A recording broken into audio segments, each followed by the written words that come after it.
Voorreg om vanmôre met u saam te wees, ook op hierdie besonderse dag, waar twee groot dinge gebeur het. Ons dink aan moeders en ons dink aan die opstanding van die Here Jesus. En sonnaandoggende preek ek baie vroeg daar by 'n Spar in Boksburg, so 6:30 in die oggende.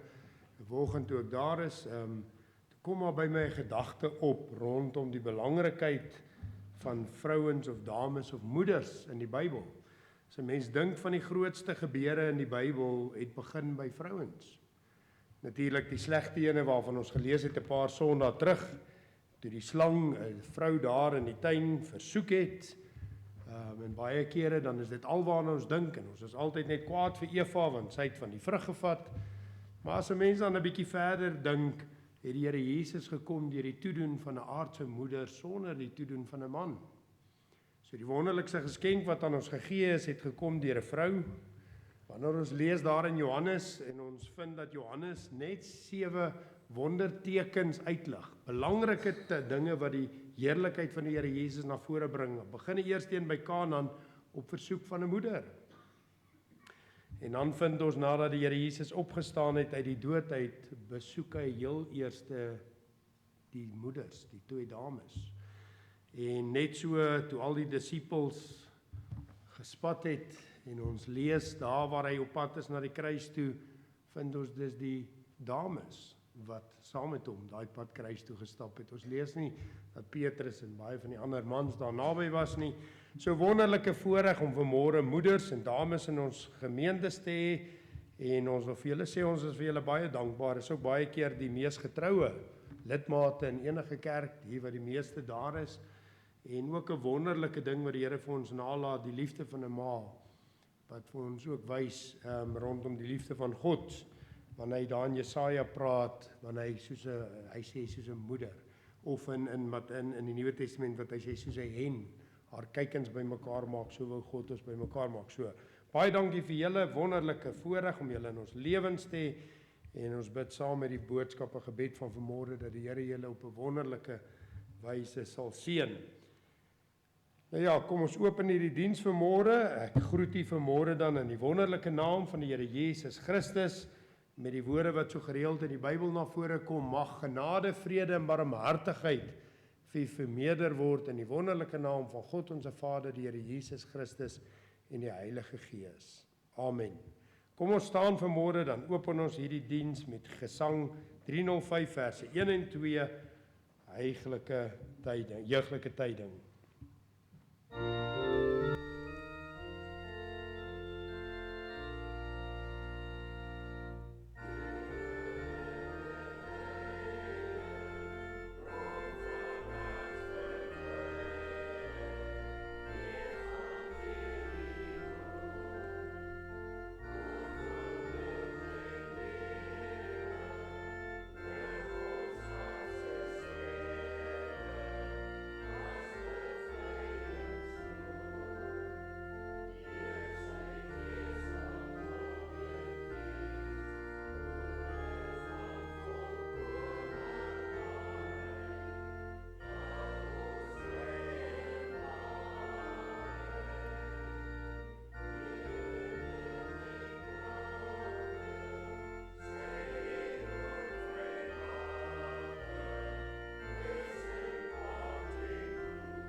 Ek maak verskoning, ons gaan ook dan vanmôre nie die geloofsbelijdenis hanteer nie terwille van die vol program, en ons sal weer volgende week met dit voortgaan. U kan die woord van die Here oopmaak daar in Genesis hoofstuk 6.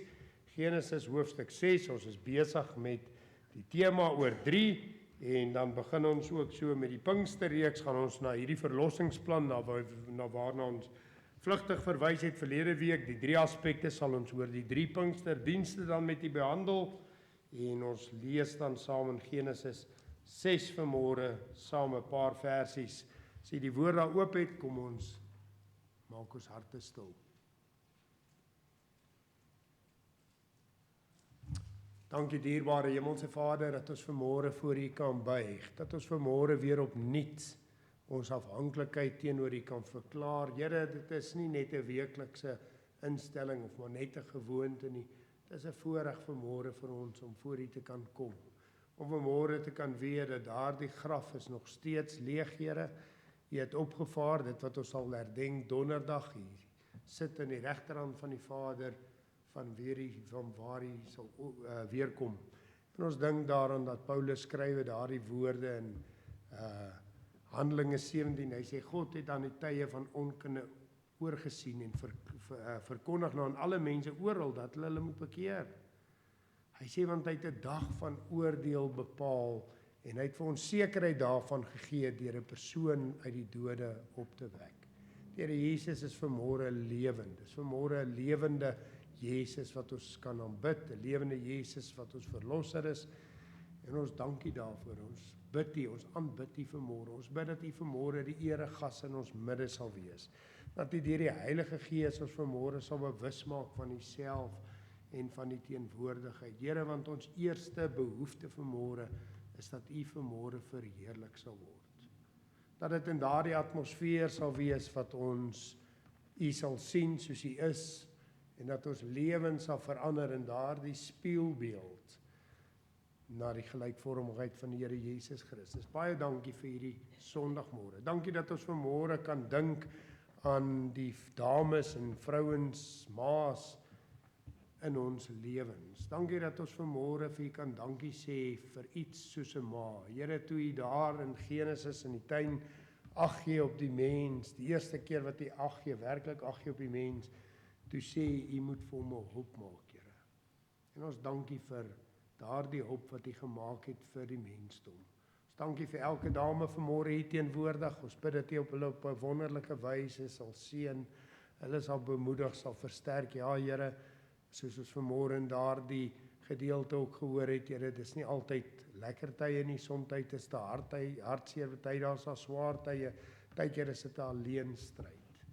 Maar ons bid vanmôre dat hulle in daardie oomblikke, of dit wonderlik is of swaar tye, bewus sal wees van die teenwoordigheid van God die Almagtige deur die werking van die Heilige Gees. Here, dat U self vir hulle 'n trooster sal wees en dat U ook so verheerlik sal word. Here, ons bid vanmôre vir ons gemeente hier bymekaar, elke persoon hier, gemeentes in die Oosrand, gemeentes in Suid-Afrika waar die waarheid verkondig word, dat U op hierdie dag en in hierdie tyd wat voorlê, Here, ons harte sal sag maak vir die boodskap van die evangelie, vir die koms van die Here Jesus, die opstanding wat ons in besonder gaan vier, maar ook Pinkster wat aankom is, Here. Ons wil bid dat U vanmôre reeds sal kom werk in ons harte, Here, die doel van Pinkster opnuut in ons harte sal 'n werklikheid maak.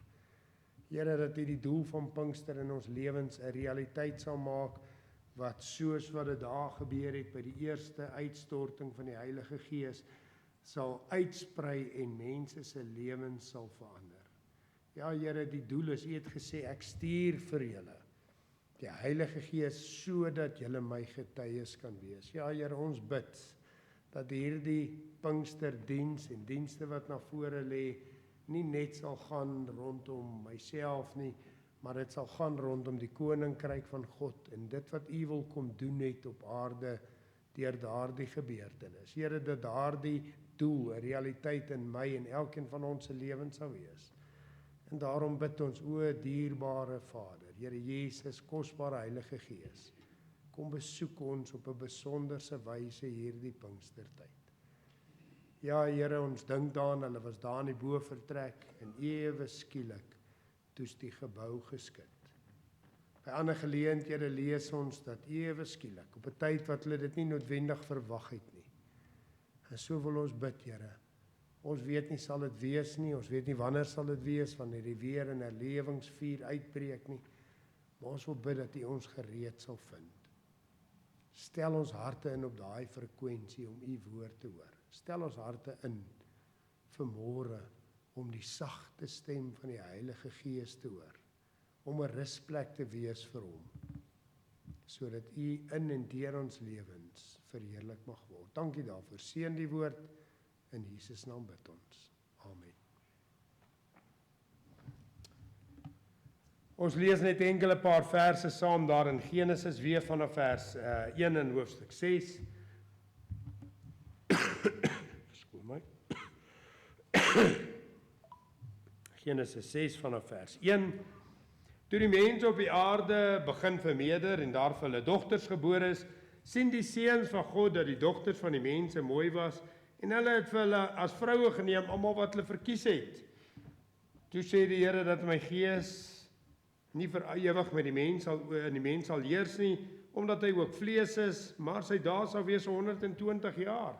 In die dae was die reus op die aarde en ook daarna toe die seuns van God by die dogters van die mens ingegaan het en daar vir hulle kinders gebore is of gebaar het.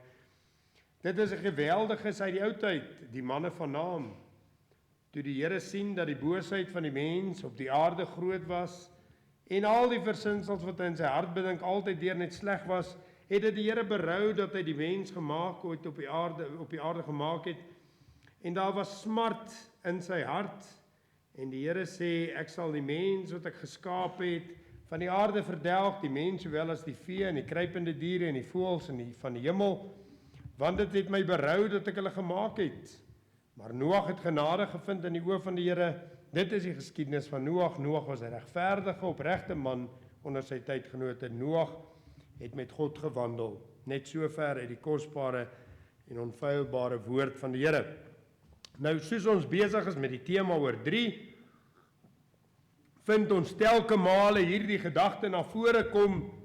God is drie enig, hy skep ons met hierdie 3 aspekte van mens wees.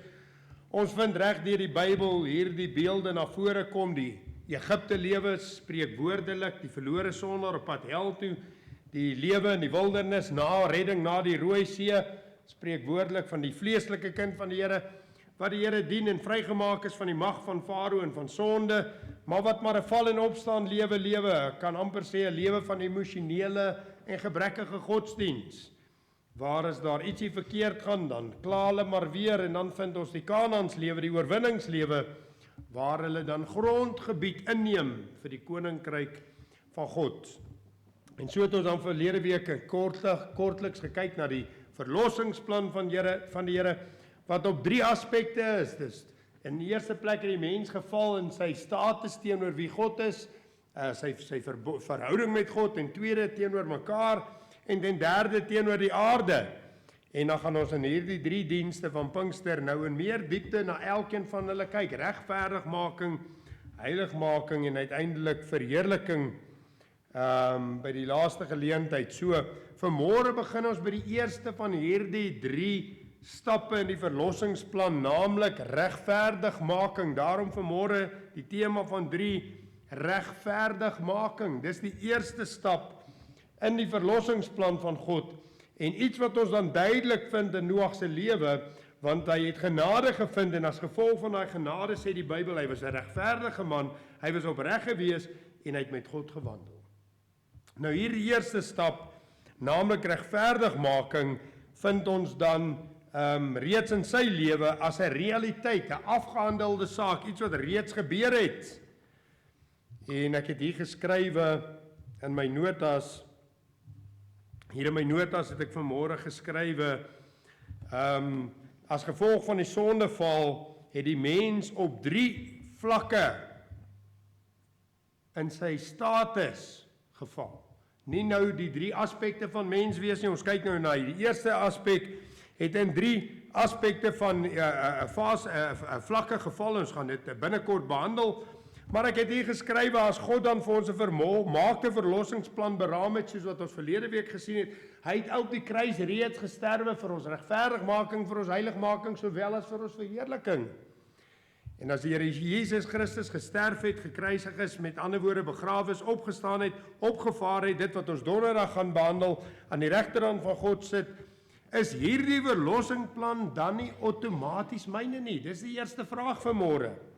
Want met baie mense met wie ek in my lewe gepraat het, glo dat hierdie plan outomaties hulle sin is, hulle deel is, ongeag van hulle status en die toestand van hulle hart. Dis asof mense dink jy kan aan die een aspek 'n verlore sondaar wees op pad hel toe en die ander mense is verlore sondaars op pad hemel toe. Die een persoon lewe in gruwelike sonde, egbreek, leuns, bedrog, maar hy gaan Sondag kerk toe en hy glo dat hy gaan hemel toe. Hy's 'n verlore sondaar op pad hemel toe.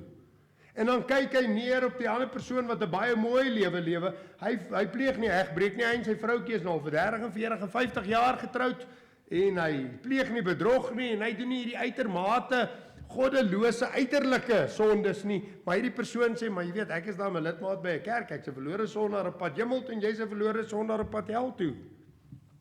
Ek vra vir 'n jong man baie jare gelede rondom hierdie aspek of mense hemel toe wel toe gaan, toe sê hy nee, hy dink min mense gaan hel toe want die Here het mos vir ons sondig sterf. Met ander woorde, dis asof hy dink dis outomaties nou deel. En dis die vraag vir môre, is dit nie nou maar outomaties nie? Die Here Jesus het dan vir almal gesterwe. Ons lees hierdie woorde en hy is 'n versoening vir die sonde, vir ons sondes, nie net vir ons nie, maar ook vir die van die hele wêreld.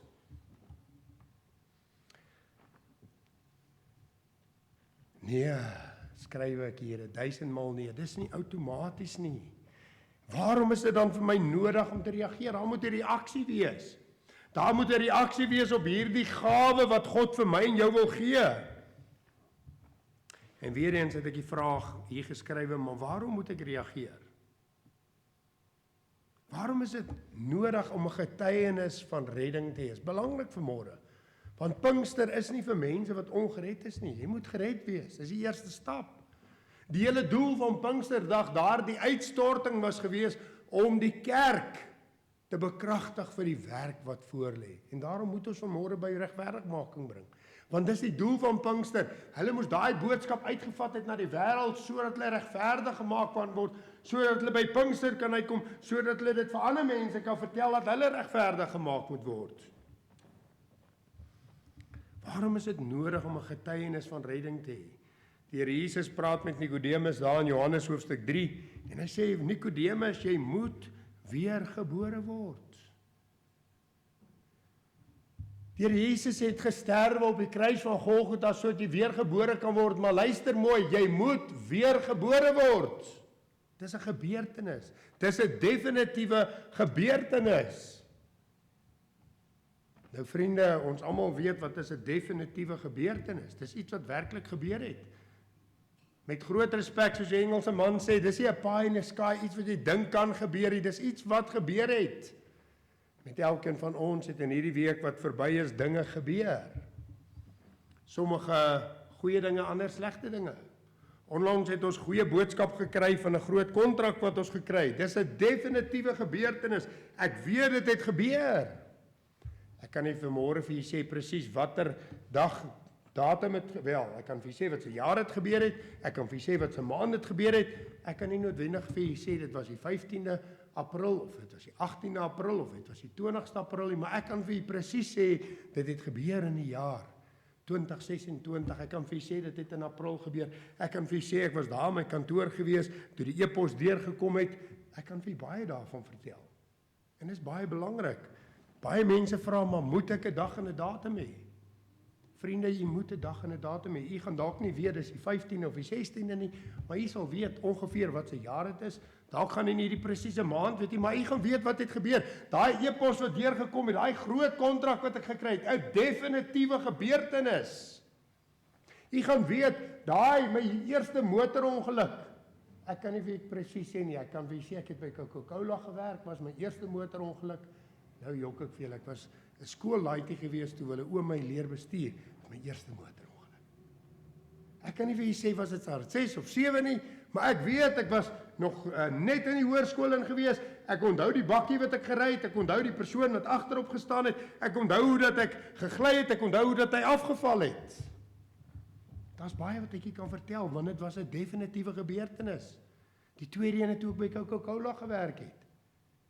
En weet jy vriende, dis maar klein gebeurtenisse. Dis iets wat jy eintlik maar wil vergeet. Maar wil jy jou wedergeboorte vergeet? Hoe is dit moontlik dat mense nie weet wanneer of hoe hulle gered is nie? Dis nie outomaties nie. Dit moet gebeur. Waarom moet dit gebeur? Want Jesaja skryf hierdie woorde in 59 vers 2, maar julle ongeregtighede het 'n skeidsmuur geword tussen julle en julle God, en julle sondes het sy aangesig vir julle verberg. Luister die vriende, as jy 'n mens is wat eenmaal gebore is, dan het jy ergens in die lewe sonde gedoen, en daai sonde is soos baksteentjies wat jy gebou het, en daar's 'n muur tussen u en God, en daardie muur moet afgebreek word, 'n definitiewe gebeurtenis. Wanneer het dit gebeur? Baie mense dink as jy nou maar so 'n ligsinnige gebedjie bid, ag Here vergewe die sondes, dan vergewe hy die sondes. Hy vergewe nie sondes vir ligsinnige gebedjies nie. Ek is daar by 'n troue baie jare gelede, en die predikant preek daar vir daardie twee mense wat trou, dat hulle moet weergebore word. Ek is so opgewonde, hoe preek ek? Man, jy vind dit nie meer nie, ek is skaars net gered, jong gered daai tyd, so opgewonde, hierdie predikant preek wedergeboorte by 'n troue. En nou kom ons daar in die saal, en ek hou die predikant dop, en ek sien hy staan aan buitekant en rook saam met 'n paar manne, en ek is klaar 'n bietjie bekommerd oor hierdie redding wat hy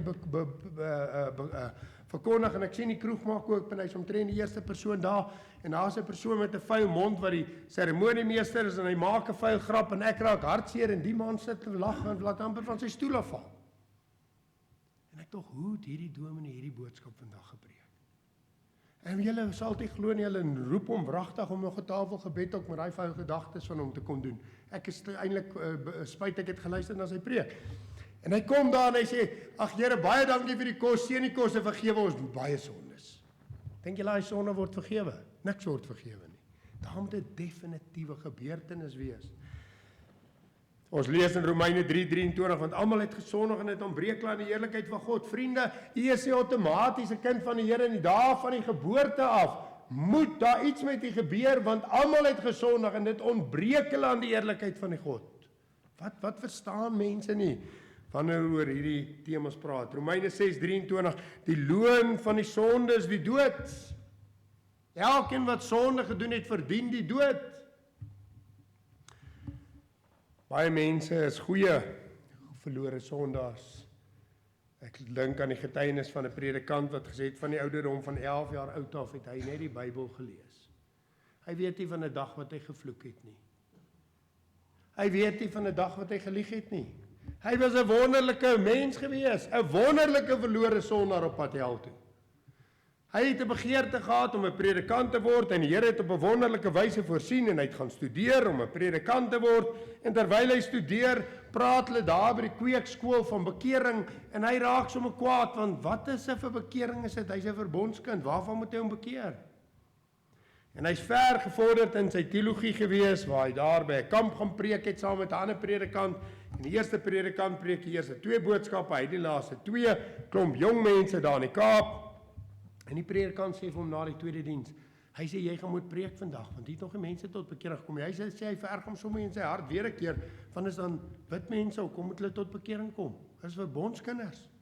Hy sê, toe daar in die tent kom waar hy moet afsonder, toe oortuig die Here vir hom, hy's 'n verlore sondaar op pad hel toe. Hy het die Engelse gehaat, want sy ouers was in die konsentrasiekampe. En terwyl hy daar wil voorberei vir 'n diens, sê die Here, hy wat haat is 'n moordenaar. En hy besef hy's 'n verlore sondaar op pad hel toe. En hy sê hy worstel met die Here, want hy moet nou gered word, en die Here red hom. En nou ken hy die skrif, hy het die Bybel baie goed geken, hy moet nou gaan getuig. Hy sê, Here, hoe gaan ek nou preek, maar ek moet getuig, ek is nou net gered. Jy sien, vriende, van ons het wonderlike lewens, mooi lewens, maar daar is nog steeds sonde. Daar is nog steeds sonde, ons lees in Prediker 7 vers 20 hierdie woorde, want daar is geen regverdige mens op die aarde wat goed doen, sonder om te sondig nie. U kan op die kop staan, u kan maak net wat u wil, as u eenmaal gebore is selfs u goeie dade so sonde voor God. Lees ons in Jesaja 64 vers 6. Ons het almal geword soos 'n onreine, en al ons geregtigheid soos 'n besoedelde kleed. En ons almal is verdor ons almal verdor soos blare, en ons ongeregtighede het ons weggevoer soos wind. Selfs u regtighede is soos 'n besoedelde kleed. Dis as gevolg van die sondeval. Baie mense sê, maar ja, ek verstaan wat jy sê, Henk, ons het almal gesondig, maar ek glo ten minste. Jy sien, ek is anderster, ek glo, ek hoef nie 'n definitiewe gebeurtenis te hê nie. Daai muur hoef nie, ek hoef nie te weet dat daai muur afgebreek is nie. Ek hoef nie te weet wanneer of hoe dit gebeur het nie. Ek hoef nie te weet dat ek weet dat daar iets met my gebeur het nie, want ek glo. Dis dan reeds geloof, ek glo. Jakobus 2 vers 19 sê, jy glo dat God een is, jy doen goed, die duiwels glo dit ook. Vir daai einste jong man met wie ek in die kar gesit het, wat gesê het, maar Jesus het maar vir ons almal gesterwe, toe sê hy, maar ons glo, ek sê, so jy sê almal wat glo gaan hemel toe, hy sê, ja, almal wat glo gaan hemel toe, ek sê, so jy en die duiwel gaan hemel toe, en sê, oor, rek net so, wat nou, ek sê hier, die Bybel sê, die duiwels glo ook, so jy en die duiwel gaan, nee vriende, die Bybel sê, uit genade is julle gered, deur die geloof, geloof moet jou bring by redding, daar moet 'n definitiewe gebeurtenis wees. Baie mense dink hulle moet aan die sonnaarskool behoort. Baie mense dink hulle moet aangeneem en voorgestel wees. Hulle dink hulle moet 'n ouderling wees of 'n diaken of selfs 'n predikant. Maar die Bybel leer iets anders. Ons lees daar in Matteus 7 vanaf vers 13, gaan in deur die nou poort, want breed is die poort en wyd is die pad wat na die verderf lei. En ons baie wat daardeur gaan. Van die poort is nou en die pad is smal wat na die lewe lei. En as min wat dit vind. Lieg die Here Jesus dan as hy sê as min wat dit vind? Dis die vraag. Hy gaan verder, hy sê, maar pas op vir valse profete wat in skaapsklere na julle kom, maar van binne roofsigtige wolwe is. Aan vrugte sal julle ken. 'n Goeie boom dra goeie vrugte en 'n slegte boom dra slegte vrugte. 'n Goeie boom kan geen slegte vrugte dra nie en 'n slegte boom ook geen goeie vrugte nie. So sal julle dan, elke boom wat nie goeie vrugte dra nie, word uitgekap en in die vuur gegooi. So sal julle dan aan hulle vrugte ken. Nie elkeen wat vir my sê, Here, Here sal ingaan in die koninkryk van die hemele nie, maar hy wat die wil doen van my Vader wat in die hemel is. En daardie dae sal baie vir my sê, Here, het ons nie in u naam geprofeteer, ons was predikante gewees, in u naam kragtige werke gedoen en duiwels uitgedrywe nie.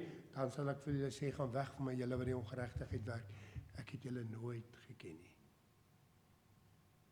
Sê vir die persoon, weet jy, wie is die konteks? Baie gaan in deur die nou poort, want breed is die poort en wyd is die pad wat na die verderf gaan. Die wat daardeur ingaan is baie. Weet jy wat is die konteks van die baie? Dis nie die Hindoes en die Boeddhiste en die Islamiete nie. Dis baie wat sê Here, Here, want die konteks in Matteus 7 sê, nie elkeen wat vir my sê Here, Here nie. Nie elkeen wat in die Here Jesus Christus glo nie, van hulle gaan baie dit nie maak nie.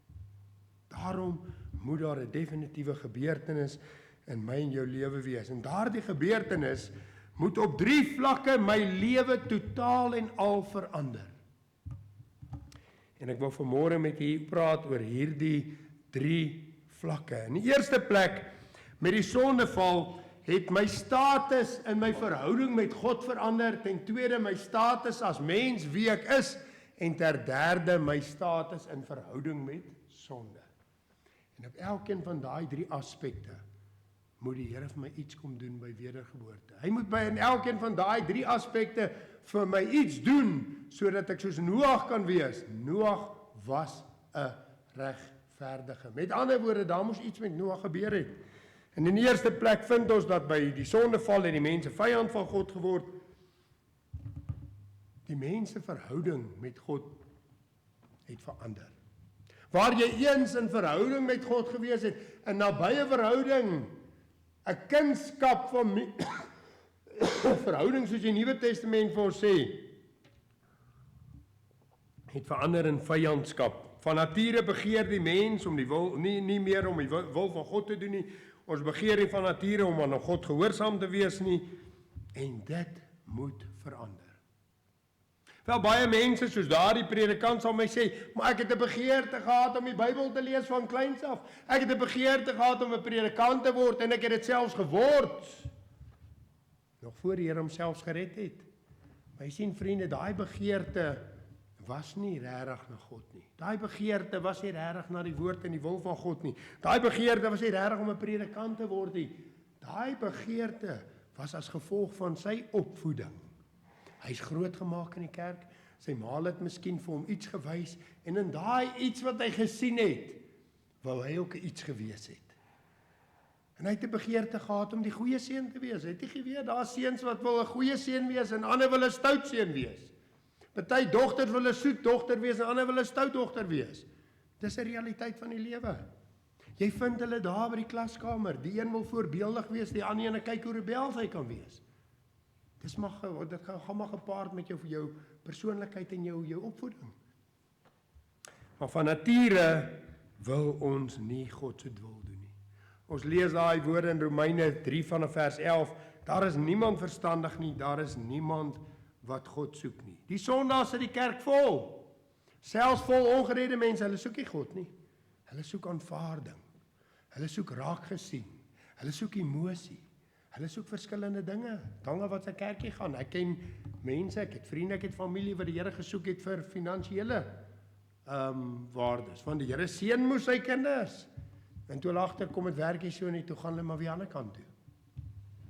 As mense wat net wil deel voel. Het jy geweet as mense net wil deel voel? Dis hoekom is hulle by sportklubs betrokke. Hulle wil ergens deel voel. Hy wil deel wees van die atletiekklub of van die tennisklub of van die fietsryklub. Dis maar wie ons as mense is. Ons wil ergens te betrokke wees. En met baie van die kerke vandag waar dit so 'n groot partytjie is. Mense wil 'n goeie mens wees, dan sien hulle, ons wil deel wees van hierdie groot beweging. Maar die Bybel sê hierdie woorde, daar's niemand wat God soek nie, selfs nie een nie. Hulle het almal afgewyk, saam met hulle ontaard, daar is niemand wat goed doen nie, selfs nie een nie. Ons het gelees in Prediker, daar's niemand wat goed doen sonder om ook daarby te sondig nie. Daarom kan ek nie vanmôre sê ek is maar 'n goeie mens nie.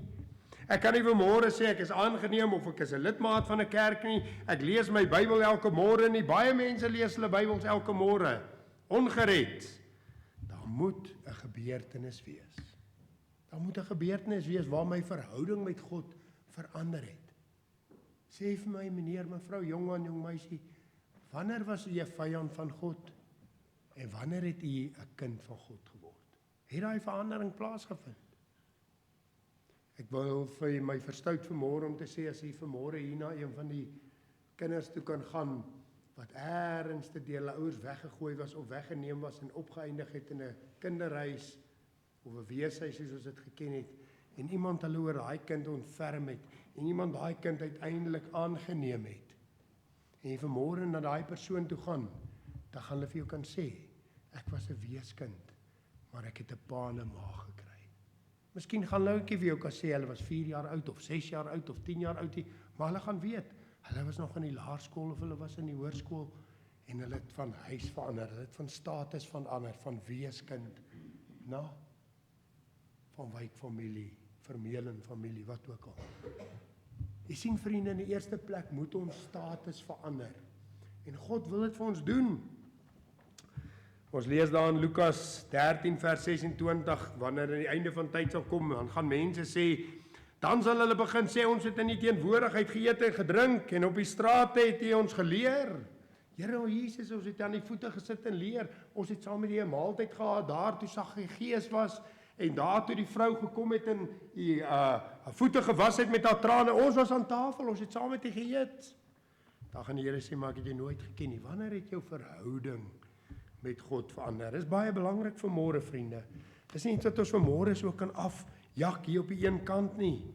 Ons moet vir môre vir onsself sê, regverdigmaking het te doen met 'n verandering in jou verhouding met God. Want jy sien, wanneer God na jou kyk as eenmaal gebore, dan kyk hy na jou as 'n onregverdige, ongeregtige, goddelose sondaar op pad hel toe, ongeag hoe goed of hoe wonderlik of hoe mooi lewe lyk. En vanmôre is dit die eerste vraag wat ons moet vra. Het u status in die verhouding met God verander? Van vyand na kind. Jy praat met baie mense, maar ek was nog nooit 'n vyand van God nie. Dis hartseer, want as jy nog nooit 'n vyand van God was nie, was jy nog nooit 'n kind van God nie. Dit is onmoontlik, jy kan nie, jy moet ergens in die lewe daardie verandering deurgegaan het. Ons lees hierdie woorde in Romeine waar Paulus vir ons skrywe rondom die gebeurtenis wat met 'n mens gebeur, dan sê hierdie woorde, want God bewys sy liefde vir ons daarin dat terwyl ons nog sondaars was, Christus vir ons gesterf het. Veel meer dan sal ons nou dat ons geregverdig is in sy bloed, deur hom gered word van die toorn, want as ons, terwyl ons nog vyande was, met God versoen is deur die dood van sy seun, veel meer sal ons deur sy lewe gered word nou dat ons versoen is. Daar moet 'n versoening plaasgevind het. Daai verhouding moet herstel van vyand na kind. Jy sien vriende, die Here moet jou regverdig verklaar, hy moet jou sy kind verklaar, en vanmôre is die eerste vraag, wanneer het dit gebeur? Maar ten tweede het jou status en jou verhouding met God nie net verander nie, na die sondeval het jou status teenoor sonde ook verander. Waar jy oor sonde moes heers, sê die Here vir mense, jy moet daaroor heers, het sonde oor jou begin heers. Jy het 'n slaaf geword van sonde. 'n Verlore sondaar. Van vry mens, Adam en Eva, van vry mens, het julle slawe geword. Vriende, ek kan net soos wat ek nou van tevore gesê het, as 'n mens vanmôre na 'n weeskind toe gaan, en jy gaan vir hom vra, sê vir my, is jy maar in hierdie huis gebore? Gaan hy vir jou sê, nee. Maar daar was mense wat hulle oor my ontferm het. Daar's 'n oom gewees en 'n tannie gewees. Hulle het my in hulle huis ingeneem. Hulle het my lewe verander. Weet jy vriende, net so as jy vanmôre kan gaan na die vroeë eras toe, in die vroeë jare toe daar nog slawe was, en jy sou na daai slaaf toe gegaan het die dag toe hy vrygekoop is of vrygemaak is. Jy sou na hom toe gaan en sê vir my, was jy nog 'n slaaf? Hy gaan vir jou sê, nee, ek was 'n slaaf, maar ek is nou vry. Dink aan John Newton wat die lied geskryf het, I once was blind, but now I see. Jy sien, jou status in wie jy is, en jou verhouding met sonde moet ook verander. Jy moet verander. Elke mens wat een keer gebore is van nature 'n slaaf van sonde. Sonde is jou baas, jou meester, jou Heer. Ons lees daarvan in Johannes 8:34, waar die Here Jesus sê, voorwaar, ek sê vir julle dat elkeen wat die sonde doen, 'n diensknegt van die sonde is. Elke mens wat een keer gebore is van nature 'n slaaf. Jy is nie 'n sondaar omdat jy sonde gedoen het nie, jy doen sonde omdat jy 'n sondaar is. Jy's 'n slaaf. Jy doen maar net wat jou meester sê. En dis 'n belangrike ding vir elke persoon om eers in sy lewe op te erken en op ag te gee en te sê, ek is 'n vyand van God, ek moet 'n kind van God word. Ek is 'n slaaf van sonde, ek moet vrygemaak word. Ek moet vrygemaak word.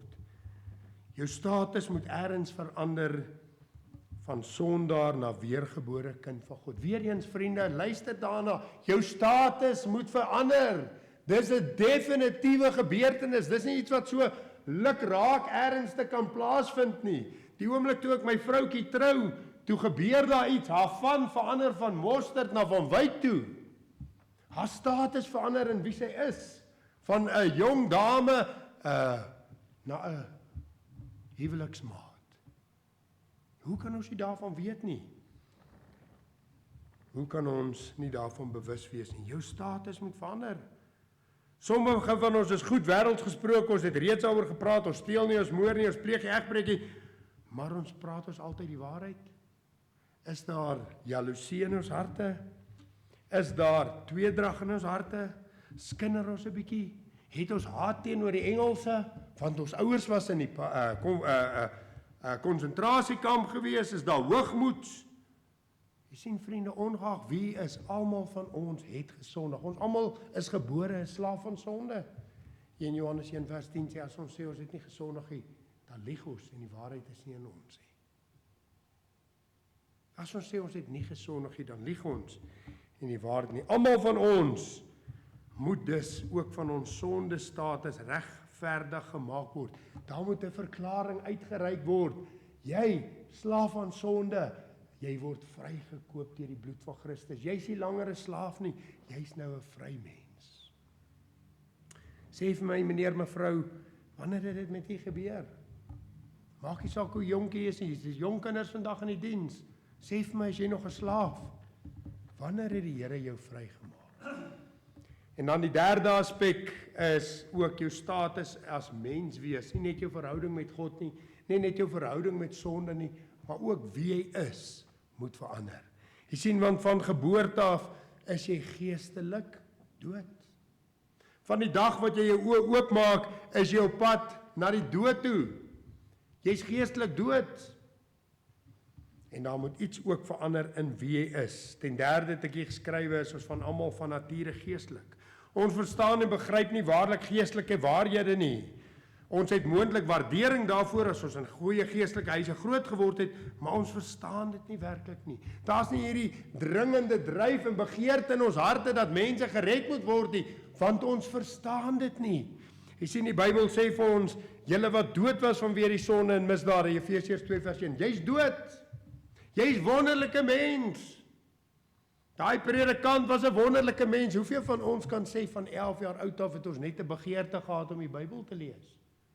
Hoeveel van ons kan sê ons weet nie van 'n dag wat ons gevloek het nie. Ons weet nie van 'n dag wat ons dronk geword het nie. Dominee Rudy Bekes van Boksburg het 'n wonderlike getuienis as 'n mens wat nooit sy hande vuil gemaak het met die meeste van hierdie sondes nie. Waarin ek geleef het byvoorbeeld nie. Is wonderlik, daar sulke mense. En hierdie ander predikant, wonderlik, nooit hierdie dinge gedoen nie. Maar weet julle wat, daar was nooit by hom 'n begeerte dat mense gered word nie. Want hy het dit nie verstaan nie. Wonderlike mens. Hy het 'n dominee geword, die Here het voorsien vir hom om te leer, sy studies vooruitbetaal toe hy nie geld gehad het nie. Maar toe sy vriend, sy kollega, sy broer, jy moet preek, hier mense kom nie tot bekering nie. Toe is hier 'n probleem in sy hart. Hy's ongelukkig. Hy sê hy vererg hom in sy hart. Hoekom moet hulle tot bekering kom?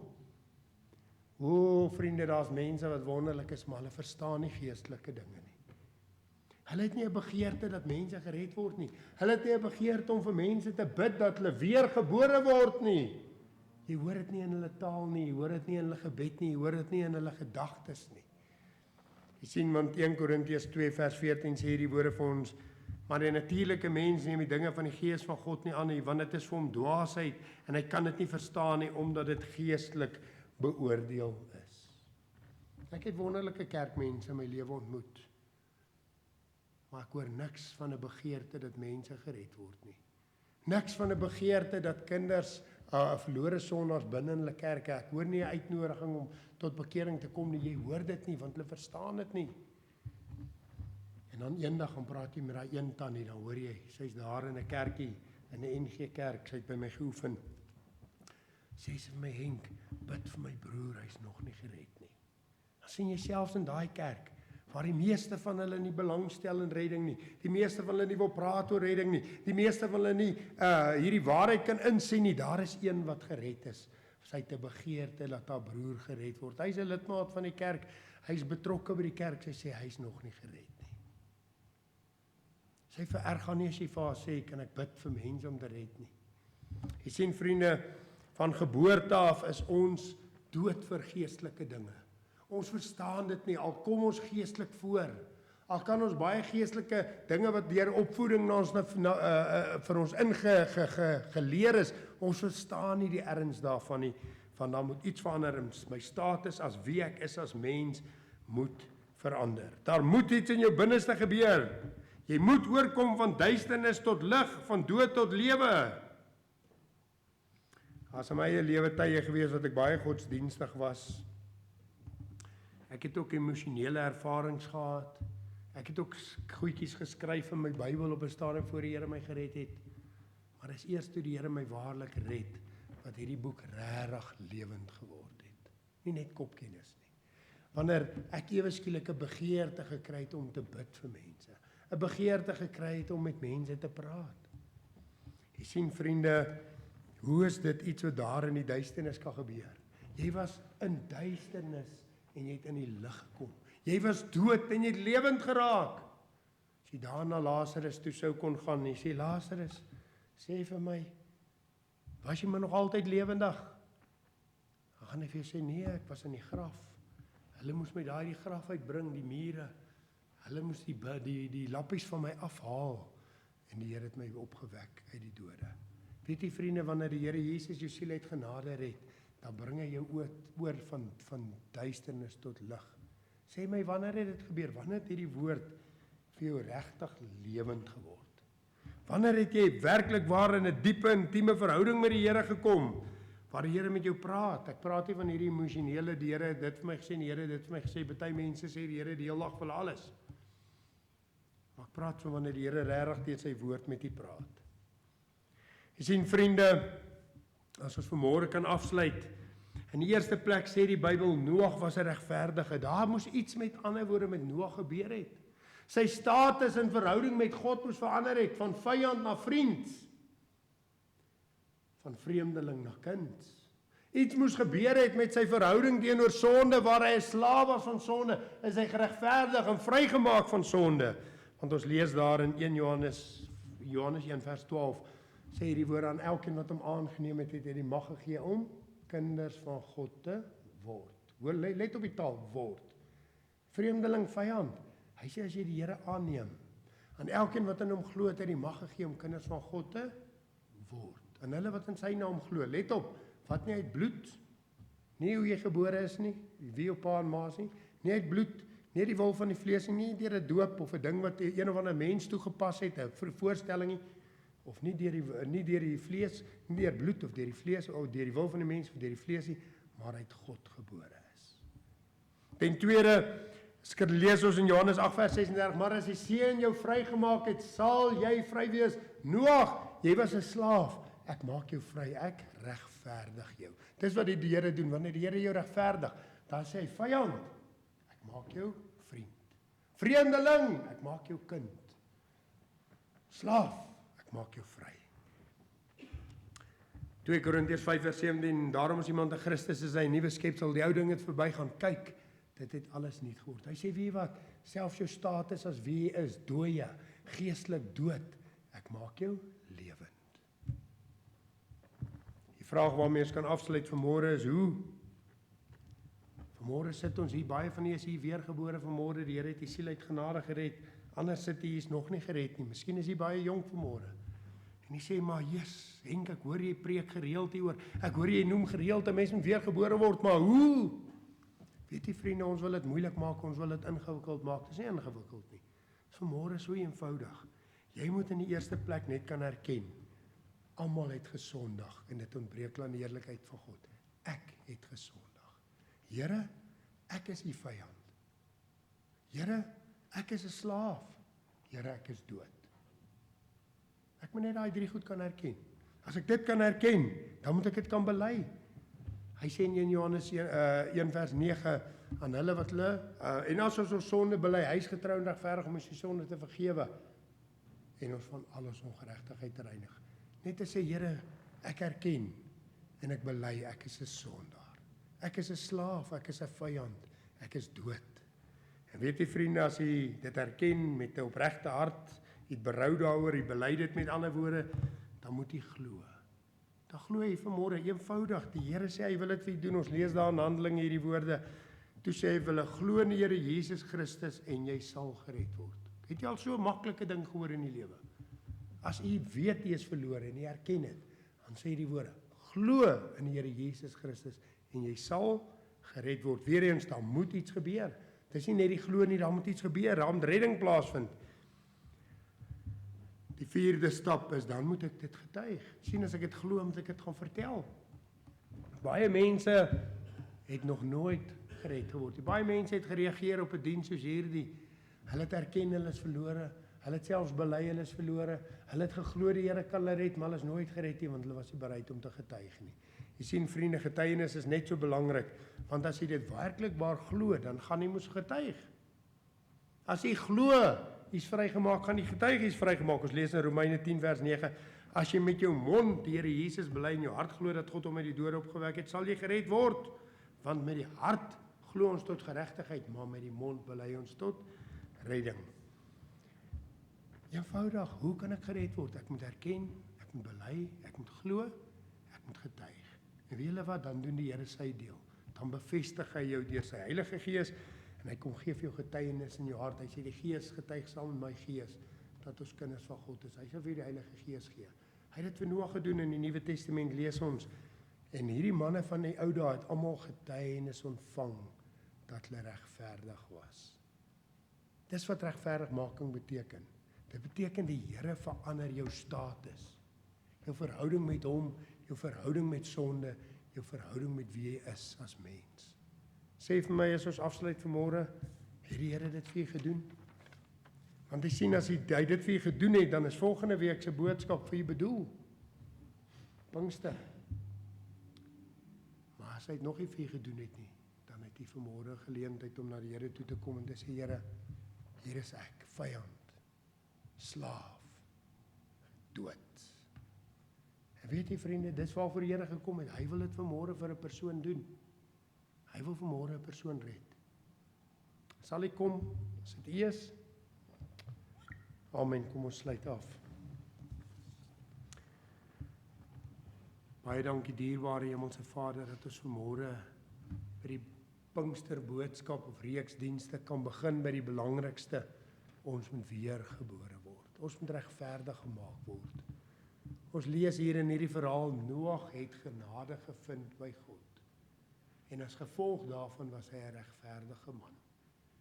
En Here, vanmôre is dit nie iets uit onsself nie. Vir U kom vanmôre met U genadehand. En U reik uit, miskien sit daar 'n persoon vanmôre wat nog nie gered is hier nie. Dalk is baie gered, maar dalk is daar vanmôre 'n persoon wat hier nie gered is nie. Weet jy, kan vanmôre baie maklik by die Here uitkom. En ek wil tog vir U bid vanmôre. Dalk is daar so 'n persoon wat vanmôre sê, bid vir my dat die Here my sal red. Dalk is hy jonk, dalk is hy oud, maak nie saak nie. En vir as 'n teken dat ek vir U moet bid, wil ek vra dat U hand opsteek. Is daar so 'n persoon vanmôre wat sê, bid vir my? Bid vir my. Ek is nog nie gered nie. Nog 'n geleentheid, iemand wat vanmôre wil sê, bid vir my. Dankie dierbare Hemelse Vader, dat ons nou vir mekaar kan bid, en vir U kan dankie sê vir hulle wat U gered het, hulle wat U nog nie gered het nie, dat U hulle nog moet voorberei, nog moet trek na Uself toe, en ons wil bid, Here, vir ons wat gered is, dat U ons harte sal voorberei vir Hemelvaart Donderdag en Sondag se diens wat voortgaan met hierdie reeks, en dat U ons sal voorberei vir dit wat ons nou moet gedoen daar buite. Ons getuig ons is gered vanmôre, Here, maar nou moet ons dit gaan bewys daar buite in die lewe. Ons moet dit nou gaan uitleef. Ons kan dit nie bewys nie, maar ons kan dit gaan uitleef. En Here, dit is waarvoor Pinkster is, en dit is wat U vir ons wil kom doen. En ek wil bid, berei ons voor daarvoor, Here, sodat U alleen verheerlik mag word. Dankie vir dit. Ons eer U daarvoor, ons aanbid U daarvoor, in Jesus se naam. Amen. Kom ons sluit vanmôre hierdie diens staande af met die saamsing van Gesang 214 verse 1 tot 3, O Gees van Vader en van Seun.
Ons herinner u net aan donderdag aand 6uur se hemelvaartdiens. Doen moeite, woon dit by, 'n baie belangrike dag in die geestelike kalender.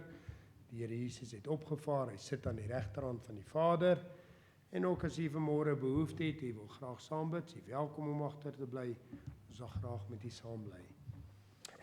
Mag die genade en liefde van God ons Vader, die Here Jesus Christus en die kragtige werking van die Heilige Gees met u elkeen sein bly.